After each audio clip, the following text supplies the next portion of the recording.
Mesdames, Messieurs, bonjour. Bonjour à tous. Bonjour à tous les abonnés de notre chaîne. Je suis Élisée Honta, analyste financier et économiste. Je vous remercie de regarder cette vidéo qui s'intitule Le Burkina Faso atteindra-t-il l'autosuffisance alimentaire? Je vous prie de mettre un like sur la vidéo, de la partager, de vous abonner sur notre page et d'inviter vos amis à s'abonner également sur notre page. Alors, le Burkina Faso atteindra-t-il l'autosuffisance alimentaire? On rappelle que l'une des principales missions de l'État, c'est d'abord de pouvoir nourrir sa population. J'étais jeune étudiant lorsque le premier ministre chinois à l'époque, Yang Zemin, se rendait en France et que les journalistes l'assaillaient de questions sur les droits de l'homme. Et il leur disait que le premier droit de l'homme d'abord, c'est de pouvoir bien se nourrir, de pouvoir se vêtir et de pouvoir avoir accès aux soins de santé. Et donc, ce qui fait que la question de l'autosuffisance alimentaire est une question essentielle dans la vie d'une nation. Autosuffisance alimentaire veut dire la capacité pour les citoyens burkinabés, riches, pauvres ou de la classe moyenne, de pouvoir accéder à l'alimentation, c'est-à-dire que se nourrir et se nourrir convenablement en céréales, en légumes, en fruits, en poissons, en viande, en lait, c'est-à-dire nourrir le père, la mère et nourrir les enfants, donc nourrir un ménage, voilà. Et quelle que soit la classe à laquelle vous appartenez. Mais aussi l'autosuffisance alimentaire veut dire la capacité pour un pays à pouvoir produire l'essentiel de ce dont il a besoin pour nourrir sa population. Ne pas dépendre de l'extérieur pour se nourrir, comme c'est le cas dans un pays comme le Cameroun, où nous importons tout jusqu'à importer les cure-dents. Ce n'est pas moi qui le dis, c'est un économiste du parti au pouvoir qui le dit.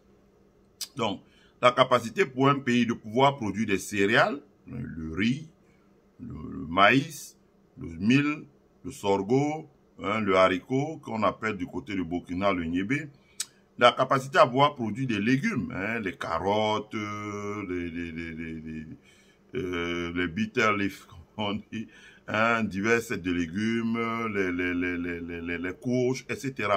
La capacité à pouvoir produire des fruits, la mangue, l'ananas, et autres. La capacité à pouvoir produire les oignons, de l'ail, le manioc, le plantain, à pouvoir diversifier l'alimentation et de pouvoir en disposer en quantité suffisante et de pouvoir constituer des stocks de réserve pour éviter la flambée de prix, d'inflation qu'on a connue dans notre pays, qui est la conséquence du fait que la crise de Covid avait gelé les structures de production ailleurs dans le monde et comme nous dépendions à 100% de l'importation, nous avons été touchés. Donc, nous avons regardé un peu les politiques mises en place par le gouvernement du Burkina Faso avec le capitaine Ibrahim Traoré et son ministre de l'Agriculture, le commandant Soumbié et son conseiller, M. Konaté. Je pense qu'il y a d'abord l'architecture de comment la gouvernance. Donc, on regarde d'abord l'architecture de la gouvernance. Vous avez un ministère de l'Agriculture avec ses démembrements dans les diverses régions du Burkina Faso qui sont opérationnels. Vous avez un conseiller au niveau du président avec qui est chargé de mener les expérimentations sur ce qu'ils appellent les spéculations. Ça veut dire que dans un pays comme la Russie où il y a un territoire comme la Sibérie qui est complètement couvert de glace toute l'année, les Russes parviennent quand même en Sibérie à produire de l'herbe dans des serres pour pouvoir nourrir les bœufs, les vaches laitières. Alors qu'on vient nous dire que nous ne pouvons pas nous appuyer sur la recherche pour pouvoir mettre en place les conditions, créer les conditions dans lesquelles nous pouvons planter le cacao, le café, le plantain, les ananas, etc. Ça faisait un peu rire. Donc, il y a d'abord l'introduction, avant même d'arriver au machinisme, il y a d'abord l'introduction de la recherche et le développement. Et tout le monde peut voir, quand vous regardez la RTB, vous regardez FASO 7, B1, vous voyez les gros efforts qui sont mis en termes de recherche et innovation. Donc, pour développer, comme on dit, la culture des nouvelles spéculations. Donc, le cacao, Mercedes, le café, la banane plantain, les ananas, etc., etc., etc. Donc, une fois que les expérimentations sont menées, les variétés, les conditions de résistance aux insectes, une fois que tout cela est développé, ça permet en effet d'envisager d'étendre le nombre que le paysan burkinabé ne soit pas seulement un paysan qui cultive le mil et le sorgho, mais que ce soit un paysan qui puisse cultiver demain l'EVA, qui puisse cultiver l'ananas, qui puisse cultiver les oignons, le l'ail, qui puisse cultiver les carottes, les tomates, les courges, etc. Bon, ils excellent déjà dans la tomate, qui puisse cultiver le lait, etc. J'encourage d'ailleurs ceux qui sont burkinabés, hein, les gens qui sont en charge de l'agriculture, à s'abonner à un groupe qui s'appelle Kokopeli. Kokopeli. Kokopeli. Kokopeli. C'est un groupe international où se retrouvent tous les agronomes qui débattent, postent des vidéos et beaucoup de choses. Et vraiment, vous apprenez beaucoup de choses. Quand vous vous connectez sur Kokopeli, vous pouvez voir beaucoup de choses. Vous pouvez vous demander comment ça se fait qu'on est cru dans un pays comme le Burkina, qu'on ne pouvait pas faire du cacao, qu'on ne pouvait pas faire du café, qu'on ne pouvait pas faire de la banane plantain, du manioc, etc., etc. Tout type d'agriculture, on peut le faire. Hein? Et même, le Burkina doit envisager à un moment d'entrer dans le secteur des fleurs coupées, parce que c'est un secteur où il y a un gros déficit, il y a un gros pénurie, et de fonctionner à flux tendu. Hein? Maintenant qu'ils ont un aéroport, ils peuvent évacuer leurs marchandises par vol cargo en 24 heures sur tous les marchés du monde et en 72 heures vers le Moyen-Orient et l'Asie. Donc, ça veut dire que il y a de quoi faire. Ensuite, nous avons vu l'initiative présidentielle pour le développement de l'agriculture avec le don de 500 tracteurs, le don des semences améliorées, le don des engrais. Je vais dire que c'est là où quand même le Burkina a gagné des points. Ça veut dire qu'ils sont revenus sur la doctrine dont moi je dis, parce que je vis aux États-Unis, que cette doctrine n'a jamais été une doctrine du Fonds monétaire, la Banque mondiale, jamais. C'est que beaucoup de dirigeants africains ont trouvé le moyen d'appauvrir leur population pour mieux les dominer, certainement conseillé par un pays qui a la forme hexagonale. Donc je ne vais pas engager une polémique. Donc en supprimant les subventions, ça a permis d'appauvrir les populations, mais ça a également permis de mieux les dominer et de les contrôler. Et la suppression de ces subventions-là, c'est parti dans d'autres postes de dépenses qu'ils ont créés pour pouvoir affecter cet argent et mieux le détourner. La preuve, posez-vous la question comment les Burkinabés, sans prêt à la Banque mondiale, arrivent à décaisser l'argent pour subventionner l'agriculture. C'est parce que ils ont fermé tous les poches que les gens avaient créés dans les budgets fantômes pour pouvoir détourner de l'argent, par exemple. Ils mettaient des postes fantômes, dont je ne vais pas aller en profondeur là-dedans. Mais toujours est-il dit que en rabotant dans les dépenses superflues, des pays comme le Burkina Faso ont pu trouver des dépenses, ont pu dégager des ressources financières pour subventionner l'agriculture. Parce que l'agriculture, ça se subventionne. Il ne faut pas croire que l'agriculture se subventionne. Et le Burkina Faso a subventionné son agriculture par le don d'abord des semences, ensuite par le don du matériel agricole, des motopompes, donc pour faire de l'irrigation, c'est-à-dire que pour tirer de l'eau des rivières et les amener dans les champs, des tracteurs pour pouvoir labourer. Je rappelle l'importance des tracteurs. Et si vous voulez, la révolution agricole a eu lieu à partir du moment où on a introduit le machinisme, dans notamment le tracteur pour le labour. Et demain, on parlera du tracteur pour la récolte. Mais dans nos pays, le plus dur de l'agriculture, c'est d'abord le labour, comme on dit, défricher les champs. Voilà. Or, quand vous mettez le tracteur à la disposition des agriculteurs, première chose, vous augmentez l'espérance de vie des travailleurs dans le domaine agricole parce que vous réduisez la pénibilité. Je répète, quand vous mettez le tracteur à la disposition des agriculteurs dans le monde rural, vous augmentez l'espérance de vie des travailleurs agricoles parce que vous réduisez sensiblement la pénibilité. Ça veut dire que le jeune agriculteur qui laboure tous les jours avec la houe, s'il commence à faire ça quand il a 15 ans, il peut faire ça pendant 30 ans. À 45 ans, il est bousillé. Mais en revanche, si son champ est labouré par un tracteur et qu'il a par exemple 10 hectares, que c'est labouré en 3 jours par un tracteur et que lui doit seulement planter, enlever les mauvaises herbes et récolter, je vous rassure qu'il peut faire ça pendant, s'il a 15 ans au moment où ça a commencé, il peut faire ça pendant 50 ans, donc jusqu'à 65 ans. Vous voyez vous-même la différence. Vous augmentez l'espérance de vie et la durée de travail des agriculteurs. Ça veut dire que si la durée de vie d'un agriculteur en fonction était de 30 ans à cause de la pénibilité, si vous l'étendez à 50 ans, à 55 ans, vous voyez que vous avez gagné 25 ans supplémentaires. Et premièrement. Deuxièmement, quand vous utilisez les tracteurs, vous augmentez ce qu'on appelle la productivité. C'est vrai que la productivité dans le domaine agricole, ça dépend d'abord de la qualité des semences. Ensuite, ça dépend de la qualité des engrais et des pesticides.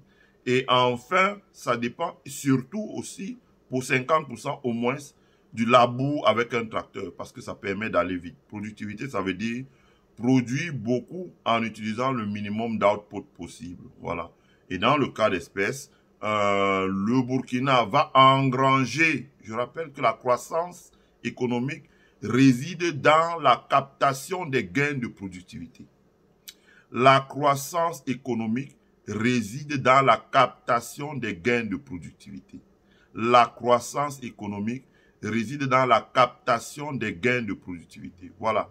Donc, les Burkinabés, à partir du moment où ils engrangent avec des tracteurs des gains de productivité, ça veut dire que un planteur qui a 10 hectares, là où il devait faire travailler 200 personnes pendant 3 mois pour labourer, si son champ est labouré par un tracteur en 3 jours, vous voyez le temps qu'il a gagné, il peut mettre des variétés sur le sol et programmer, et faire tourner et récolter perpétuellement et faire tourner sa plantation.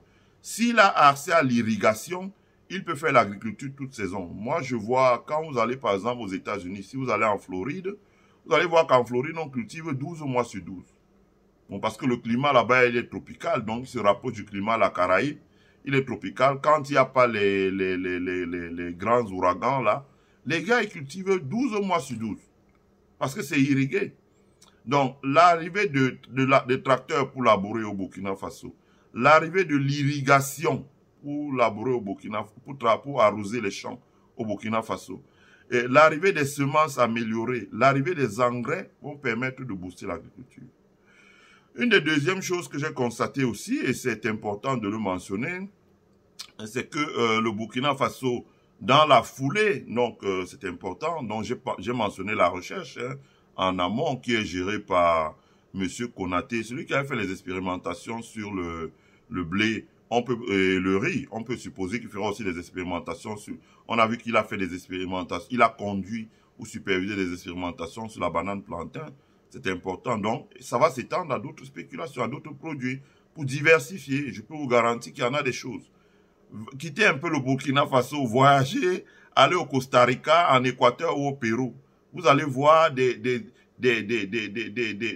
produits qui sont consommés, que les gens ont amenés d'Afrique il y a 1 millénaire et plus, et que nous avons perdu sur le continent. Donc, il y a énormément de choses que nous pouvons faire pour développer notre agriculture.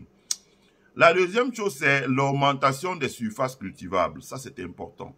Les Burkinabés même ont annoncé que l'année dernière, leur initiative présidentielle avait permis d'augmenter la capacité cultivée de 20 000 hectares. Mais 20 000 hectares, c'est encore faible, mais c'est beaucoup en même temps. Je rappelle pour ceux qui sont camerounais, par exemple, que l'essentiel de la banane camerounaise se produit sur 20 000 hectares. En Djomé Penja. Donc, le fait qu'ils vont passer les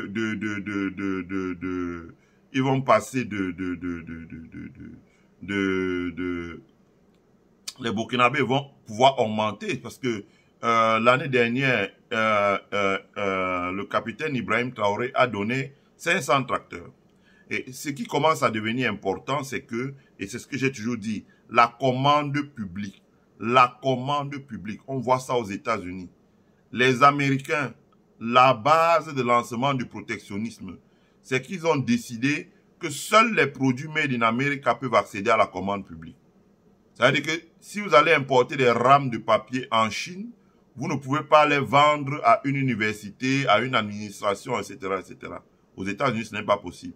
Seulement les rames fabriquées aux États-Unis, donc la commande publique. Or, qu'est-ce qu'on a vu? J'ai vu le ministre de l'Agriculture, M. Soumbier, qui dernièrement à visiter un industriel. Je ne vais pas donner les noms pour ne pas les faire de publicité. Mais j'ai été impressionné. Cet industriel a déjà mis sur place, à cause de la commande publique, des lignes de production de tracteurs qui ont une capacité de 30 tracteurs par jour. Non, 30 tracteurs par jour. Donc, vous devinez donc que si cette ligne de production-là, cette usine-là ouvre 250 jours dans l'année, donc on fait 52 semaines, on retire 2 jours par semaine, ça fait 100 jours. Donc, on dit 250 jours dans l'année. 250 jours par 10, ça fait 2500 tracteurs, fois 3, ça fait 7500 tracteurs. Si on ajoute un peu les heures supplémentaires, le Burkina a déjà une capacité installée de production de 10 000 tracteurs. Voilà.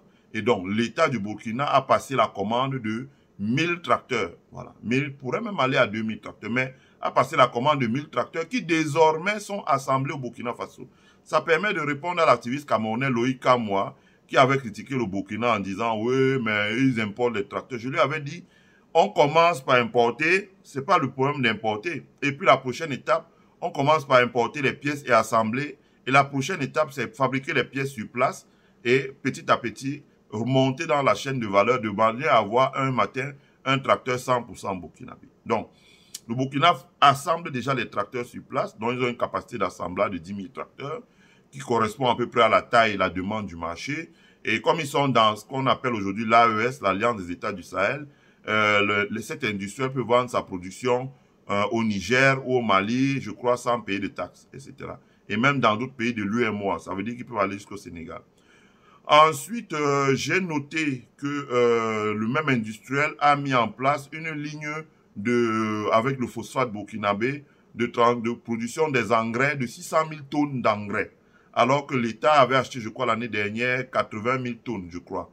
80 à 100 000 tonnes. Donc, ça veut dire que l'État burkinabé peut acheter presque 200 000 tonnes et donner aux petits producteurs, comme on dit aux paysans, encourager une production centrée autour des coopératives et des paysans. Donc, ça fera déjà un tiers de la capacité de production et on peut deviner que l'autre tiers sera acheté par des grandes entreprises, donc qui font aussi dans l'industrie ou l'agro-industrie.